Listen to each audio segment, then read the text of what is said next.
Hello and welcome to today's episode of Filling the Gap, your one-stop shop for Pacers Gap Year coverage. I'm your host, Andrew Schreiner, and today we're breaking down the Pacers' heartbreaking 117-115 loss in the Myles Turner revenge game. So Pacers fans were amped to welcome Myles Turner with a chorus of boos, but Milwaukee did start strong. Perhaps it was they were playing for Myles, perhaps it was just a good night for him early.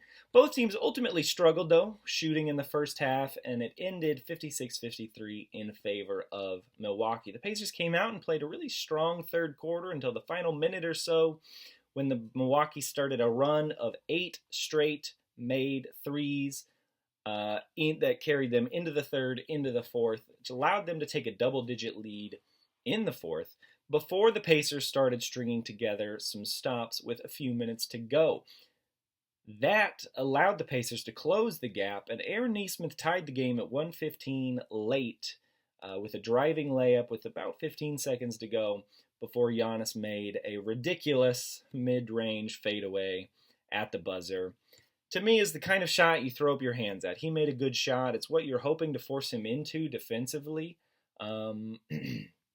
He's fallen away from the basket. They were sending a double team at him. It's not like he drove past someone, beat someone easily, got to the rim uncontested. He just made a good shot, and sometimes that's what it comes down to.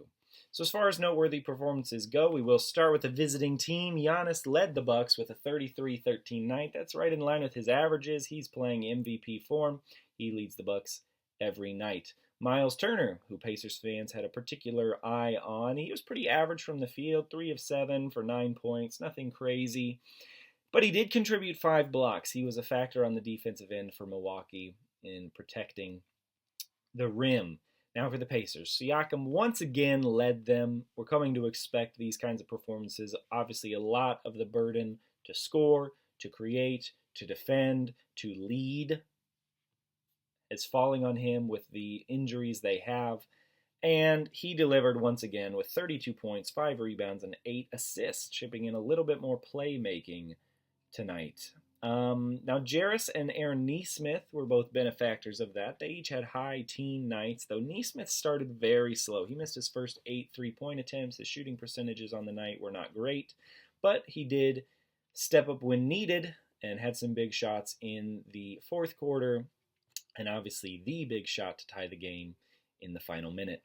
But the standout performance for the Pacers, to me, was Isaiah Jackson. He had his best game of the season after having a solid game against the Warriors for really the first time of the year. He had a great game tonight. 21 points, 10 rebounds, 2 steals, and 1 block. I don't know if he was a little extra motivated with Myles in the building, since he's sort of taking Myles' spot, or if things are just starting to click. I'll hope it's the latter, because we are going to need more performances like that. Pascal needs a second fiddle from somewhere, and really a third each night. And so far that's been a rotation of Nesmith, Walker, Quentin Jackson, Isaiah Jackson tonight.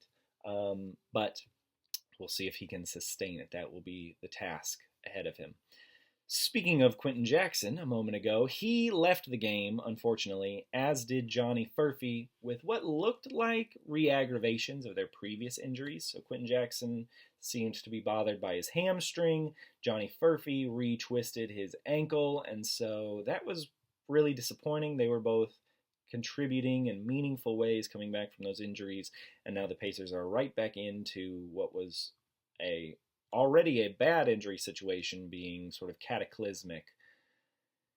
So, my analysis of the game. My keys going in were to keep Giannis off the O boards. He had 5 offensive rebounds. It's what he does. It's easier said than done. I don't think that completely wrecked the game for them. Obviously, they were in it late, but limiting some of those opportunities would have made life easier. Limit their secondary scorers. I think Giannis is going to get his points. You can't let this team get contributions from elsewhere. They largely did this. No one else had more than 15, but the problem was that everyone had something, especially during that run at the end of the third, beginning of the fourth. They had big shots, made threes from a number of shooters, and so everyone for them was just kind of chipping in points here and there. And then my third key was to get into transition. They still aren't doing this. They still aren't playing at pacer pace. They had 11 transition points, or fast break points, which is better than some of the nights they have had, but I still want to see them creating turnovers or even off of misses, getting those easy scoring opportunities by playing at pace like they did so well last year. We know they can't do it to the same level, or we shouldn't expect them to do it to the same level without Tyrese Halliburton, but they can try. They can get a little bit more. I think they can still play at something close to that pace. It will be interesting to see if when Nembhard returns, if that helps. Speaking of that, they need playmakers to return, and I say that because the Pacers continue to be last in the NBA in field goal percentage, and it's really not close. They're shooting 40.7% from the field, and that is last by 1.4 percentage points. Last to New Orleans, who also sucks. Okay. And some of that is just that they're not making shots. Okay, that is part of it. They're missing open threes, shooting poorly. I mentioned Nesmith. He had a rough start, missed his first 8 3-pointers.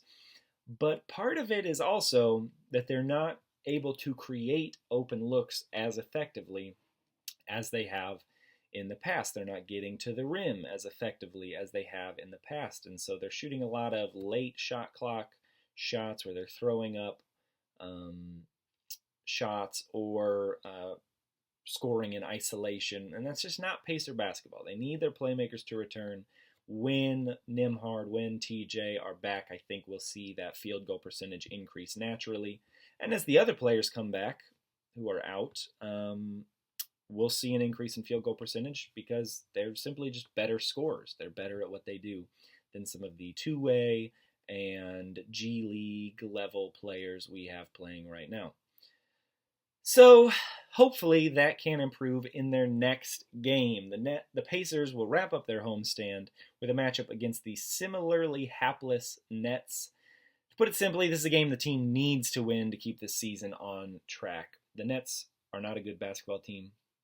The Pacers need to take care of business at home with a day of rest coming off of a loss before they head out on a tough 4-game Western road trip. They play at 7 o'clock on Wednesday, and I think it is a big game for the Pacers just to get a little positive momentum and prove that they are not actually a bad basketball team, prove that they can beat someone who actually is a bad basketball team, in my opinion.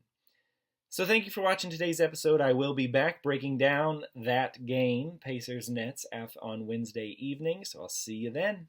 Thanks for watching.